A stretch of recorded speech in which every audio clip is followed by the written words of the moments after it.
When you let people upset you, you are giving away your power. You are letting them control you. If they push this button, you get offended. That button, you get upset. This other button, they bait you into conflict. Why don't you turn those buttons off? Life is so much more freeing when you're not controlled by what people say. You're not offended when someone's upset. You're not sour because traffic was bad. You have tapped in to the power to remain calm. A friend of mine named David Polly wrote a book called The Law of the Garbage Truck. He was in a taxi cab in New York City, headed to a meeting. A car pulled out right in front of them. The taxi driver had to slam on his brakes, swerve to the left, missing the car by inches. The driver of the other car put his head out the window, started screaming and yelling. He was so angry, so upset, shaking his fist. The funny thing, it was his fault. The taxi driver just smiled, waved real big, and drove on. Didn't give it the time of day. David was in the back seat. He was so impressed.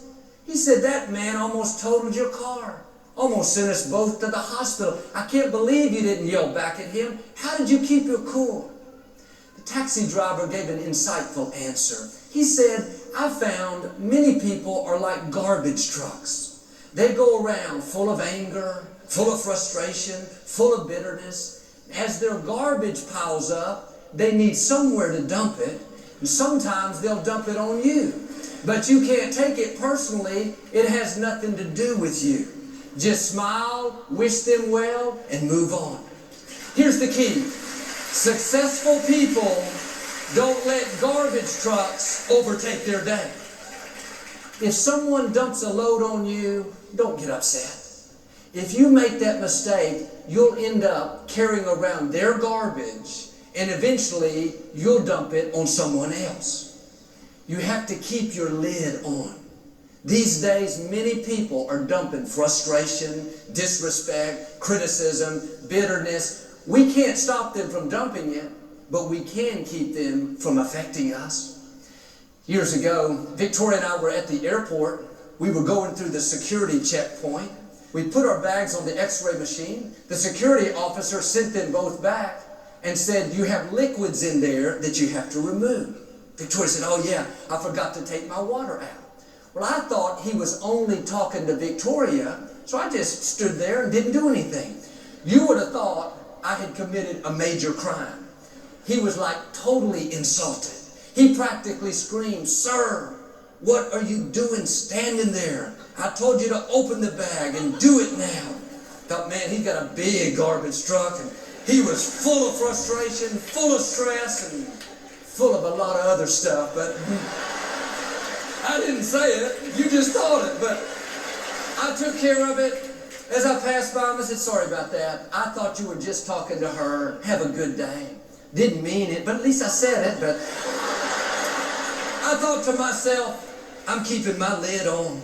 I don't need his garbage. I don't need that poison. We have enough things of our own to deal with. You don't need somebody else's bitterness, their sour attitude, their pressure. Keep your lid on tight. Let those things bounce off of you. Your destiny is too great. Your time is too important to go around weighed down with other people's garbage. You can't keep it from coming, but you can keep it from getting in you. The longer I live, the more I realize how valuable each day is. We're not always going to be here. It's easy to live upset, offended, frustrated, but most of the things that are upsetting us in the big picture, they don't really matter. Traffic was backed up. Took you an hour to get home. Should have taken you 30 minutes. Is that worth losing your joy over? You're alive. You're healthy. God's given you breath to breathe. He's given you a family to love. Somebody was rude to you. They made you look bad. They said something negative. Is that worth going around offended, discouraged? What if we found out we only had a month to live? I wonder how many things we're allowing to upset us now. If we found out our time was limited, we wouldn't even pay attention to it. Can I tell you, our time is limited? The scripture says our life is like a mist. We're here for a moment, then we're gone.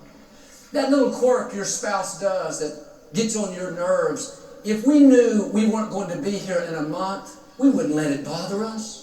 We would focus on all the things right, not on the few things wrong. We wouldn't complain about driving in traffic. We'd be happy to be in the traffic. We're alive. We've got another day to enjoy life. Well, I've got to go to work. Not me. I get to go to work. Some people don't have a job. Some people are in the hospital. Some people aren't able to work. I'm grateful to be employed. Well, it's Sunday. I got to go to church again. Not me. I get to go to church. God's been good to me. I'm going to go back and say thank you.